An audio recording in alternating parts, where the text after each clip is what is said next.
20일 강아랑이 전해주는 정치권의 뜨거운 말말말 강아랑의 정치랑입니다. 첫 번째 주제는 비운개 신당입니다. 백지 상태에서 고민하고 있습니다. 가짜 보수가 판치는 이 상황에서 진짜 제대로 된 보수 같으면 국민들께서 아 저런 보수라면 우리가 지지할 수 있겠다라는 그런 보수 정치를 해보고 싶었고요. 저는 뭐 그 길이라면 어떤 길이든지 가겠다. 네, 유승민 전 국민의힘 의원이 내년 총선 출마와 관련해서 신당을 만들지 국민의힘에 남을지 무소속으로 나올지 등 정해진 것은 아무것도 없다면서 모든 가능성을 열어두고 고민 중이라고 밝혔습니다. 국민의힘 공천이 여의치 않을 경우 다른 선택에 나설 가능성을 시사한 건데요.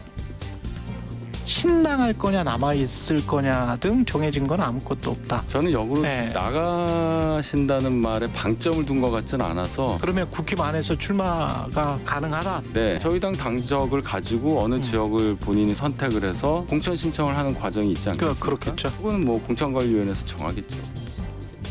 유승민 의원은 이번 수해복구 문제에 있어서도 대통령이 유체이탈 화법을 하고 있다고 비판하면서 윤 대통령을 향한 기존의 비판 모드를 이어오고 있는 상황. 당에 좀 도움이 안 될 것 같고요. 이제는 내년 총선이 있기 때문에 유승민 전 의원 스스로가 대통령을 비판함으로써 자기의 어떤 것들을 가치관을 높이기 위한 하나의 어떤 수칙이지 않을까라는 저는 생각을 하고 있습니다. 마치 윤 대통령의 저격수 마냥 이딴 비판을 해오고 있는 만큼 비윤계 신당 창당설도 끊이지 않고 있습니다. 하지만 그동안 유승민 전 의원 수로 창당됐던 바른정당과 바른미래당, 새로운 보수당 등 3개 정당이 모두 짧은 시간 안에 소멸된 전력이 있는 만큼 신당 창당 시 국민적인 신뢰를 끌어내기가 녹록지 않을 거란 관측도 나옵니다.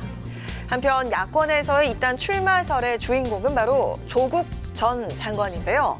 오늘 안민석 민주당 의원이 조국 정계 인물설을 강하게 반박했습니다. 제가 이렇게 물었어요. 아니 신당 그런 이야기 있는데 이게 무슨 말이냐. 고개를 절레절레 내가 지금 가족들이 지금 다 이병인데 국회의원 출마 그런 생각 하겠냐고 아주 강하게 이야기를 조국 교수가 하더라고요. 그래서 아마 본인은 지금 재판 외에는 다른 것에 대해서 신경 쓸 겨를이 없습니다. 앞서 조 전 장관은 지난 17일 입시 비리 관련 항소심에서 총선 출마설을 비롯해서 반명그룹설과 신당 창당설 등에 대해서 근거 없는 상상과 추측으로 쓴 소설이다 이렇게 밝힌 바가 있습니다. 현재로선 본인과 가족에 얽힌 송사에 일단 집중할 것으로 보이네요. 자, 이어서 두 번째 주제는 이화영의 변심입니다.